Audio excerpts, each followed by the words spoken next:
अस्सलाम वालेकुम। अनकरीब आपके एग्ज़ाम्स होने वाले हैं और इन एग्ज़ाम के लिए आपने अच्छी तरह से बेहतर तरीके से तैयारी करनी है, ठीक है। तो बेटा ये होता है कि जो आपने लर्न किया है उसको आपने रिटेन भी करना होता है। सिर्फ एक बार पढ़ के आप लेक्चर के दौरान चीज़ें याद कर लेते हैं, अगले दिन आके आप उसका टेस्ट दे देते हैं या आप उसके बारे में क्वेश्चन को अटैम्प्ट करते हैं। लेकिन होता ये है कि जो टाइम गुजरता है चीज़ें भूलना शुरू हो जाती हैं। जो टाइम गुजरता है चीज़ें रेपिटिशन ज़रूरी है, दोबारा रिकैप करना ज़रूरी है। चीज़ों को बार बार जब आप दोबारा बार बार नहीं देखेंगे जब तक कि वो आपके ज़हन में बैठ नहीं जाती मुकम्मल तौर पे, इसीलिए आपने देखोगे कि बहुत सारी चीज़ें बहुत सारी क्लासों में रिपीट होती हैं। जो चीज़ें आपने 4th क्लास में पढ़ी थी हो सकता है 8th क्लास में दोबारा रिपीट हो, उनका लेवल थोड़ा सा बढ़ा दिया जाता है। रेपिटिशन से चीज़ें याद में रहती हैं, रेपिटिशन से चीज़ें, ताकि बार बार इसीलिए अल्लाह पाक ने भी बार बार जिक्र करने का कहा। क्या करने का कहा है? अल्लाह को हमारे जिक्र की ज़रूरत नहीं है, लेकिन जब हम अल्लाह का जिक्र करते हैं तो अल्लाह हमें याद रहता है। जब हमें अल्लाह पाक याद रहने लग जाता है तो हम एहतसाब अल्लाह से शर्म करना शुरू कर देते हैं। अल्लाह से हमें शर्मिंदगी होना शुरू हो जाती है कि हम अल्लाह के होते हुए हम बुरा काम करें तो बुरा लगता है। ऐसे ही है ना? तो बेटा सबक को बार बार रिकैप करना ज़रूरी है। इम्तिहान से पहले हमारी ट्राई होगी कि हम डेली बेसिस पे एक एक चैप्टर करके हम अपनी जो सिलेबस है उसको हम रिपीट करें। तो आज से हम पहले चैप्टर का रेपिटिशन का जो है रिकैप का सिलसिला शुरू करने लगे हैं। और आज से जिस चैप्टर को हम शुरू करने लगे हैं उसका नाम है बेटा ह्यूमन ऑर्गन सिस्टम। क्या है? Human organ system. Human organ system. जी बेटा, अब इसके पहले हम ट्रांसलेशन पे जाते हैं कि इस जो टॉपिक का उन्वान है या चैप्टर का उन्वान है इसका मतलब क्या है। क्योंकि उन्वान बेटा क्या होता है? उन्वान किसी भी चीज़ का जो है वो बोर्ड होता है कि इस चीज़ के अंदर है क्या, इस चीज़ के अंदर है क्या, हम डिस्कस करेंगे।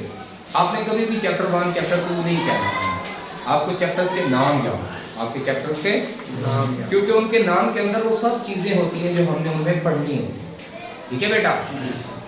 तो इस चैप्टर का नाम है human organ system. Human organ system. Human mean इंसानी, ऑर्गन मीन के मुख्तलिफ जो हमारे ऑर्गन है, जैसे हाथ है, लीवर है, आई है, नोज है, ठीक है बेटा, स्टोमक है, इस तरह ही बहुत से ऑर्गन के साथ मिलकर हम बने हैं। तो हम देखेंगे कि मुख्तलिफ ऑर्गन कैसे मुख्तलिफ काम करते हैं, जिसकी वजह से हमारा पूरे जिस्म का निज़ाम चलता है। किसी भी जानदार का निज़ाम जो है, निज़ाम ज़िंदगी जो है वो उसके ऑर्गन सिस्टम पे चलता है। किस पे चलता है? ऑर्गन सिस्टम पे। कोई ऑर्गन सिस्टम जो है उसका काम है रेस्पिरेशन, सांस लेना। किसी ऑर्गन सिस्टम का काम है खुराक हासिल करना और खुराक को हजम करना।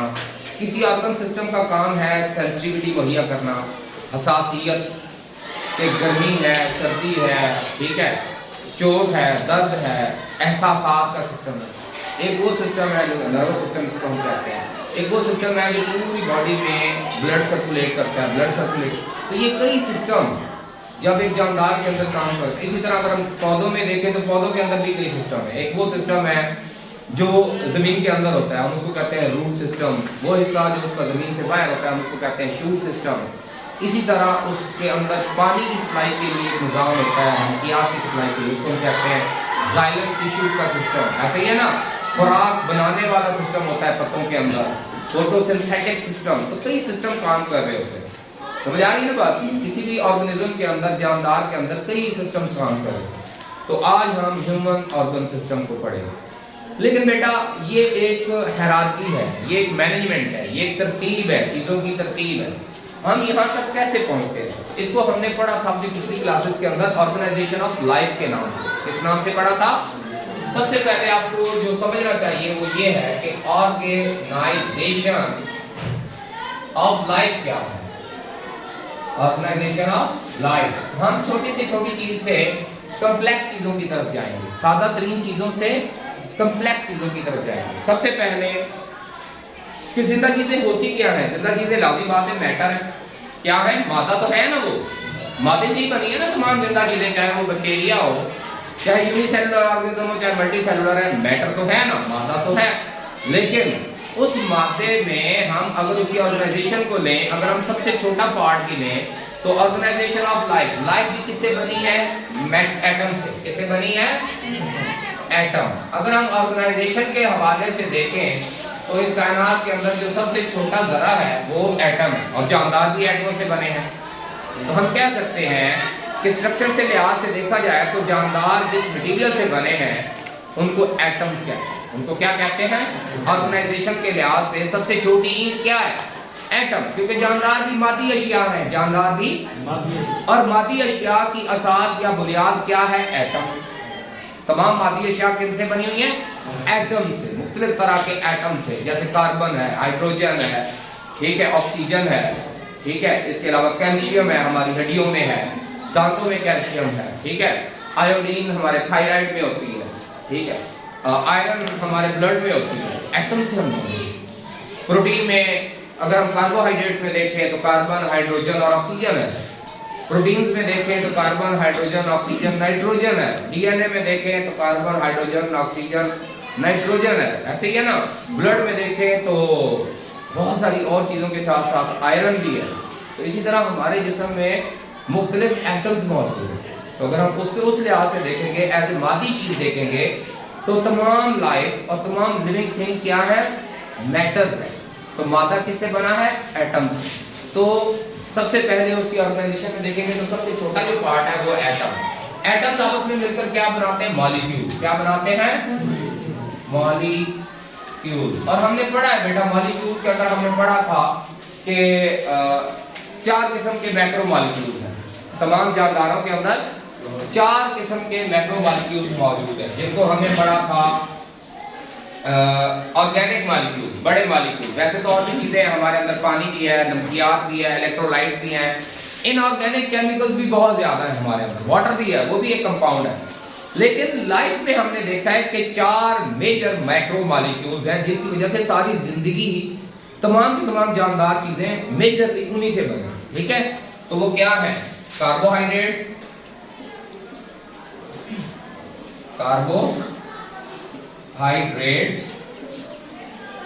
नंबर 2 प्रोटीन्स, लिपिड्स यानी चिकनाइयां, ठीक है, और डीएनए या डीएनए एंड आरएनए। ऐसे क्या ना, ये 4 किस्म के मैक्रो मॉलिक्यूल तमाम जानदार जो हैं। अगर हम एटम पे आए तो ज्यादातर एटम जो जानदारों में पाए जाते हैं उनमें हाइड्रोजन है, कार्बन है, ऑक्सीजन है, ठीक है, उसके अलावा जनाब इसमें नाइट्रोजन है और फास्फोरस है, कैल्शियम है, ठीक है, सोडियम है हमारे जिस्म के अंदर। जानदारों के अंदर और भी बहुत सारी लंबी लिस्ट है, लेकिन ये मेजर पार्ट्स हैं। ये क्या है? ठीक है। और अगर हम मॉलिक्यूल्स के हवाले से हैं तो मेजर मॉलिक्यूल्स ये हैं, carbohydrate, protein, lipids and DNA. ठीक है बेटा, हम इनसे भी बने हैं। आगे अगर हम चलें तो इनकी वजह से क्या बनेंगे? ऑर्गेनेलीज। क्या बनेंगे? ये जो लिपिड, कार्बोहाइड्रेट, प्रोटीन, डीएनए, ये सारे मिलकर ऑर्गेनेलीज बनाएंगे। क्या बनाएंगे? ऑर्गेनेलीज क्या होते हैं? अब सेल जो है, सेल को अगर हम देखें तो उसके अंदर क्या क्या होता है? न्यूक्लियस होता है, साइटोप्लाज्म होता है, सेल मेम्ब्रेन होती है, वैक्यूल्स होते हैं, माइटोकॉन्ड्रिया होती है, पौधों के अंदर क्लोरोप्लास्ट होते हैं ना। ये सारे क्या हैं? ये सेल ऑर्गेनेलीज हैं। ये सेल ऑर्गेनेलीज है। तो ये इन 4 चीजों से बने होते हैं, 4-5 चीजों से, प्रोटीन से, कार्बोहाइड्रेट से, लिपिड से। ठीक है बेटा। अब जो सेल की जो मेम्ब्रेन है, सेल मेम्ब्रेन है, वो लिपिड से बनी होती है। जितनी भी एंजाइम्स हैं वो प्रोटीन से बने होते हैं। ऐसे ही है ना, हमारा जो खुराक का जरिया है कार्बोहाइड्रेट, ग्लूकोज, वो कार्बोहाइड्रेट से बना होता है। डीएनए और आरएनए हमारा जेनेटिक मटेरियल है। इन्हीं से ऑर्गेनेलीज बनते हैं। इन्हीं से क्या बनते हैं? ऑर्गेनेलीज। ठीक है, तो मॉलिक्यूल्स क्या बनाएंगे? Cell organelles. क्या बनाएंगे? Cell organelles. ठीक है, सेल ऑर्गेनेलीज में क्या क्या चीजें आ सकती हैं? जैसे कि मैंने बताया है, सेल मेम्ब्रेन। ऐसे क्या ना, सेल मेम्ब्रेन आ गई। उसके बाद पौधों में देखें तो सेल वॉल आ गई। ठीक है, इसी तरह ये वैसे डेड होती है, सेल वॉल क्या होती है? डेड। उसके बाद अगर आप देखें तो साइटोप्लाज्म है, साइटोप्लाज्म, इसके बाद न्यूक्लियस है, न्यूक्लियस, ठीक है। इसके अलावा माइटोकॉन्ड्रिया,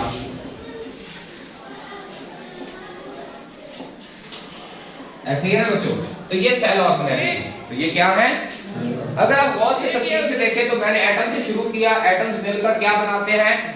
मॉलिक्यूल्स, मॉलिक्यूल्स मिलकर क्या बनाते हैं? सेल ऑर्गेनेल्स, सेल ऑर्गेनेल्स मिलकर क्या बनाएंगी? सेल, क्या बनाएंगी? सेल। अब सेल जो है, this is the basic unit of life. यहां से लाइफ शुरू होती है साइंस में। इससे पहले ये जितनी भी चीजें थी, ऑल्दो इनमें कुछ चीजें लिविंग थिंग्स में होती हैं, लेकिन ये मैटर की कैटेगरी में आएंगी। सारी चीजें किस कैटेगरी में आएंगी? ये नॉन लिविंग में भी हो सकती है। अब हम इनको लैब में भी प्रोड्यूस कर सकते हैं, ये सारी चीजें हम लैब में भी प्रोड्यूस कर सकते हैं, सिवाय अभी इन ऑर्गेनेल्स के, अभी इनको छोड़ दें तो ये लिपिड, आरएनए, डीएनए आप हम लैब में भी प्रोड्यूस कर लेते हैं। लेकिन अभी तक अकेली सेल मेम्ब्रेन को, इनको सब चीजों को हम जिंदा चीजें नहीं कह सकते, क्योंकि लाइफ की जो साइंस के अंदर डेफिनेशन है उसके लिए सेल होना जरूरी है। क्या होना जरूरी है? जब तक कोई चीज सेल फॉर्म में नहीं होगी हम उसको लिविंग नहीं कहेंगे, उसको लिविंग नहीं कहेंगे। वो लिविंग एंटिटी या लिविंग ऑर्गेनिज्म नहीं है। ऑर्गेनिज्म कहां से शुरू होता है? सेल से। सेल से पहले जितने भी हैं हमने उनको सेल ऑर्गेनेली कहा है, सेल के हिस्से कहा है। लेकिन साइंस के अंदर डेफिनेशन जो लाइफ की है वो सेल से शुरू होती है। कहां से शुरू होती है? सेल से। क्योंकि सेल से पहले अगर आप देखें लाइफ के अंदर एक और चीज भी है जिसको वायरस कहते हैं। अभी कोरोना वायरस सुना ना, सबको पता होगा। बेटा वायरस एक ऐसी चीज है जो जानदारों और बेजान अशिया के दरमियान में साइंटिस्ट कंसीडर करते हैं। क्यों करते हैं? वो इसलिए करते हैं कि उसकी बॉडी सेल पे डिपेंडेंट नहीं है, उसके अंदर कुछ क्वालिटीज ऐसी हैं जो बेजान वाली है। मसलन वो क्रिस्टलाइज हो जाता है, जिस तरह नमक की दलियां नहीं बन जाती, उसको हम दलियां बना सकते हैं, उसके क्रिस्टल्स बना सकते हैं, ठीक है। और इसके अलावा ये है कि जो ही वो किसी जानदार के अंदर जाता है तो एज ए लिविंग बिहेवियर करता है, अपनी तादाद को बढ़ाता है, अपनी वो अंदर जाता है, जानदार के सेल को हाईजैक कर लेता है। जैसे हाईजैक किया जाता है ना जहाज को, तो हाईजैक कर लेता है। हाईजैक करने के बाद उसे हुक्म देता है कि तुमने अब इसका बंदे का काम नहीं करना, अब तुमने ये करना है कि तुमने मेरे जिस्म के अज़ाब बनाने हैं। क्या बनाने हैं? मेरी प्रोटीन बनानी है, मेरा डीएनए बनाना है। तो वो धड़ाधड़ वही काम करना शुरू कर देता है, उसकी चीजें बनाना शुरू कर देता है। वो जब चीजें बन जाती हैं तो उनको जोड़ता है, जोड़ के नए वायरस बना देता है। वो नए वायरस उस सेल से निकलते हैं, दूसरे सेल को करते हैं, तीसरे को करते हैं, इसलिए तेजी से फैल जाता है, इसलिए तेजी से। लेकिन किसी होस्ट के अलावा ये बाहर माहौल में जिंदा नहीं रहता, ये अपनी तादाद बढ़ा नहीं सकता। समझ आ रही है मेरी बात की? तो इसलिए जो वायरस है, क्योंकि उसकी बॉडी सेल पे डिपेंडेंट, सेल से मौजूद वजूद में नहीं आई, उसकी बॉडी सेल नहीं है पूरा, तो इसलिए साइंटिस्ट उसको लाइफ नहीं कहते, बल्कि क्या कहते हैं वायरस को? In between living and non living, life और जानदार और बेजान अशिया के दरमियान में कंसीडर किया जाता है। तो लाइफ की डेफिनेशन कहां से शुरू होती है? सेल से। इससे पहले लाइफ नहीं है साइंस में, याद रहेगा। तो अब हम पहुंच गए हैं सेल तक। अब हम कहां पहुंच गए हैं? सेल तक। हमने एटम से शुरू किया था और हम एटम से गए मॉलिक्यूल्स के अंदर। मॉलिक्यूल्स में हमने मैक्रो मॉलिक्यूल्स को पढ़ा है। मैक्रो मॉलिक्यूल जो है वो आपस में मिलकर सेल ऑर्गेनेल्स बनाते हैं। हमने डिफरेंट सेल ऑर्गेनेल्स को देखा। यहां तक जो है ये हमने पढ़ लिया। अब हम चलते हैं, अगला जो स्टेप है वो है सेल से लेकर आगे तक के जानदार। यहां से अब ये आ गया जी सेल। अब यही लाइफ की बेसिक है, क्योंकि सेल की डेफिनेशन हम क्या करते हैं? Cell is the basic unit of structure and function of all living things. तमाम जिंदा चीजों की साख्त और फेल की बुनियादी इकाई को सेल कहते हैं। जबकि हमने मादे में कहा था कि मादे की बुनियादी इकाई को एटम कहते हैं। वो लिविंग और नॉन लिविंग दोनों हो सकते हैं, लेकिन अब लिविंग और नॉन लिविंग में फर्क आ रहा है। अगर कोई मैटर सेल की फॉर्म में हो और एज ए सेल रिएक्ट कर रहा हो तो हम कहेंगे ये जिंदा है। ये क्या है?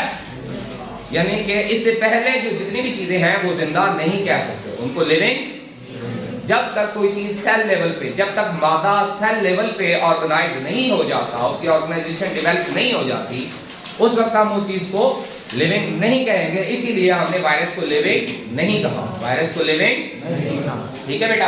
अब इसीलिए आपने सेल की डेफिनेशन याद रखनी है कि cell is the basic unit of structure and function of all living things. अगर कोई आपसे ये कहे कि सेल नहीं है लेकिन कोई चीज जिंदा, हम उसको कह सकते हैं, तो आप क्या कहेंगे? That is not living.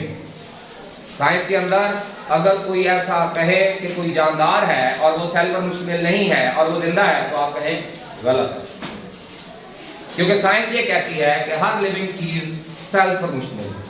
जब तक कोई चीज सेल पर मुश्तमिल नहीं होगी तो हम उसको लिविंग नहीं कहेंगे। ठीक है, सेल का पार्ट कह सकते हैं, हिस्सा कह सकते हैं, बट उसको हम लिविंग। तो ये आपने डेफिनेशन याद रखनी है कि तमाम जानदार अशिया की साख्त और फेल की बुनियादी इकाई को सेल कहते हैं। अब मुख्तलिफ सेल जो है वो आपस में मिलकर क्या बनाएंगे? टिश्यू। क्या बनाएंगे? टिश्यूज। टिश्यूज को हम उर्दू में बाफ्ते भी कहते हैं। क्या कहते हैं? बाफ्ते। मसलन मसल टिश्यूज, हमारी मसल होगा ना, मसल टिश्यूज। ठीक है, blood tissues, blood tissues, brain, उसके बाद nerve tissues, nerve tissues, skin tissues, ऐसे ही है ना, स्किन टिश्यूज, बोन, हड्डियों की टिश्यूज, ऐसे ही है ना, बोन। इसी तरह जितने भी हमारी जो चीजें हैं, हम उनको जब एक तरह के सेल आपस में मिलकर काम करते हैं, एक तरह के, मतलब हमारी हड्डियों में ज्यादातर सेल एक जैसे होंगे, तो वो मिलके काम कर रहे हैं ना, तो वो एक सेल, वो बोन टिश्यू बना देते हैं। हमारे न्यूरॉन एक तरह के, तकरीबन एक तरह का काम करने वाले सेल होते हैं। जब वो मिलके काम करते हैं तो उनके ग्रुप को हम क्या कहेंगे? टिश्यू। उनके ग्रुप को हम क्या कहेंगे? टिश्यू। ठीक है, हम अलग अलग सेल को नहीं, अब हम बड़ा कर रहे हैं, पिक्चर को जोड़ जोड़ के चीजें बड़ा कर रहे हैं। हमने एक इंच से बुनियादी यूनिट से शुरू किया है, अब हम उससे अगली यूनिट बना रहे हैं, उससे बड़ी यूनिट बना रहे हैं। जैसे ईंटें हैं ना, ईंटों से हम दीवार भी बना सकते हैं, पिलर भी बना सकते हैं, छत भी बना सकते हैं, ऐसे ही ना, फर्श भी बना सकते हैं। अब हम ईंट के जरिए सेल्स बना रहे हैं। क्या बना रहे हैं? सेल्स के जरिए हम टिश्यूज बना रहे हैं। जब एक तरह के सेल्स किसी खास काम को करने के लिए इकट्ठे हो जाते हैं तो उसको क्या कहते हैं? Tissue. Blood tissues, nerve tissues, bone tissues, ठीक है।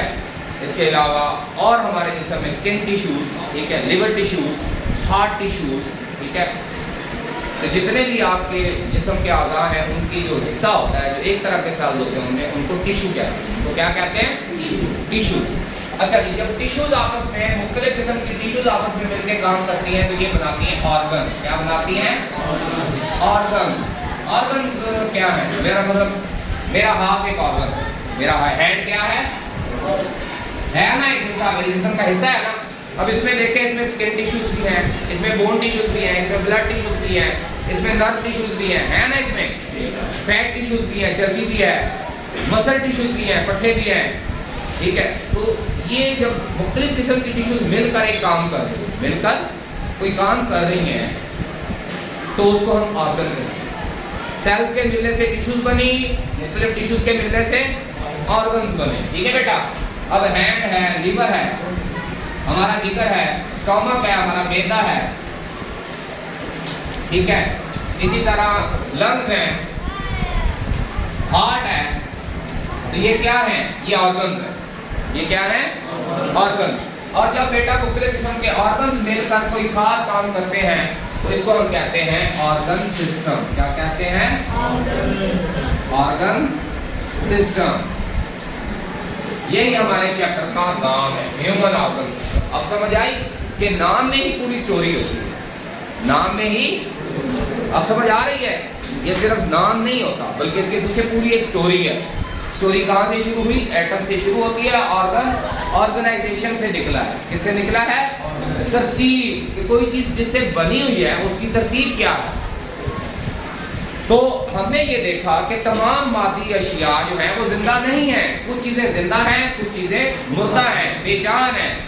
तो फिर हमने देखा कि दोनों चीजें तो मादी हैं। तो मादी चीजों की बुनियाद क्या है? एटम।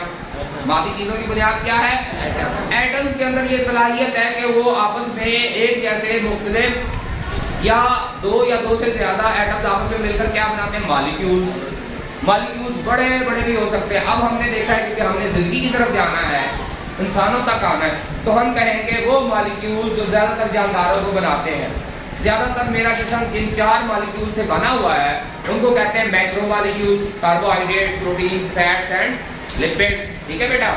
उसके बाद हम जब मॉलिक्यूल से आगे जाते हैं तो ऑर्गेनेलीज, मुख्तलिफ किस्म के जो मॉलिक्यूल्स हैं वो मिलकर क्या बनाते हैं, ऑर्गेनेलीज, यानी सेल की स्ट्रक्चर्स बनाते हैं।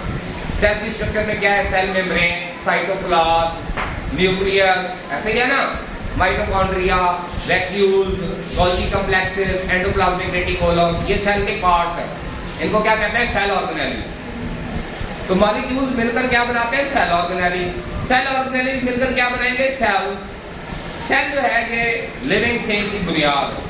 अभी तक जो हमने जिस चीजें पढ़ी हैं वो नॉन लिविंग में भी हो सकती हैं, लिविंग में भी हो सकती है। अगर हम प्रोटीन को कहीं ढेर लगा दें तो वो उसको हम लिविंग नहीं कह सकते। लिपिड का ढेर लगा दें, घी पड़ा हो तो घी क्या है, लिपिड है। घी का कहीं पड़ा हुआ है बर्तन तो हम उसको लिविंग नहीं कहेंगे, ऑल्दो वो लिविंग थिंग्स की बिल्डिंग ब्लॉक है, चिकनाई बिल्डिंग ब्लॉक है ना, बना होता है हमसे, लेकिन हम उसको जिंदा नहीं कहते। जिंदगी कहानी शुरू होती है सेल से। कहां से शुरू होती है, सेल से। और सेल को हमने डिफाइन किया है कि it is the basic structural and functional unit of all living things, ठीक है। तो सेल जो है वो यहाँ से लाइफ शुरू होती है। इससे पहले क्या था, नॉन लिविंग, इससे आगे क्या हो गया, लिविंग। अब हमने लिविंग ऑर्गेनाइजेशन पे पहुंच गए, बेजान से जानदार तक पहुंचे और जानदार से हम ऑर्गन सिस्टम तक पहुंचेंगे और वहां से हम ह्यूमन ऑर्गन सिस्टम तक पहुंचेंगे। समझ आ गई है? तो ये बायोलॉजी का पूरा सफर है, बायोलॉजी का पूरा सफर है, ठीक है जी। तो सेल का हमने कहा था कि cell is the basic unit of structure and function of all living things. और दुनिया में कई किस्म के सेल्स हैं, मसलन हमारे जिस्म के अंदर नर्व सेल्स भी हैं, ब्लड सेल्स भी हैं, बोन सेल्स भी हैं, ठीक है, लिवर सेल्स भी हैं, पैंक्रियाटिक सेल्स भी हैं, इंटेस्टाइनल सेल्स भी हैं, पैराइटल सेल्स भी हैं। कई किस्म के सेल्स हैं हमारे जिस्म के अंदर, है ना, कई किस्म के। अब जब एक ही किस्म के सेल्स आपस में मिलकर कोई खास काम करते हैं तो उसको हम कहते हैं टिश्यू। उसको क्या कहते हैं, टिश्यू। तो इसी तरह जितने टाइप्स ऑफ सेल्स हैं उतनी टाइप्स ऑफ टिश्यूज हैं, क्योंकि जब उनका ग्रुप होगा तो हम उसको क्या कहेंगे, टिश्यू। उसको हम क्या कहेंगे, टिश्यू। टिश्यूज जब मुख्तलिफ किस्म की टिश्यूज आपस में मिल जाती हैं तो वो क्या बनाती हैं, ऑर्गन। जैसे लिवर है, हैंड है, ईयर है, ठीक है, नोज है, माउथ है, टीथ है, टंग है, हार्ट है। तो ये क्या है, ऑर्गन। ये मुख्तलिफ किस्म की टिश्यू से मिलकर बने। चर्बी भी है इनमें, किसी में हड्डियां हैं, किसी में ब्लड है, समझ आ रही है, किसी में प्रोटीन है। तो ये मुख्तलिफ चीज़ें मिलकर जो है ये टिश्यूज बनते हैं। टिश्यूज के बाद अगर हम देखें तो ऑर्गन आते हैं। ऑर्गन, हैंड, लिवर, ये मैंने बताया। ऑर्गन के बाद मुख्तलिफ किस्म के सिस्टम होते हैं। मसलन ऑर्गन सिस्टम में अगर आप देखें, अगर आप रेस्पिरेटरी सिस्टम को देखें, सांस के निज़ाम को देखें, तो इसमें क्या क्या कौन कौन से ऑर्गन यूज हो रहे हैं। नोज हो रहा है, क्योंकि हवा नोज के जरिए दाखिल होती है, नोज हो रहा है ना। नोज, माउथ भी हो रहा है, माउथ के जरिए भी एयर जा सकती है। उसके बाद कहाँ जाती है, लेरिक्स में, हमारे जो है ना फेरिंक्स में। कहाँ जाएगी, फेरिंक्स में।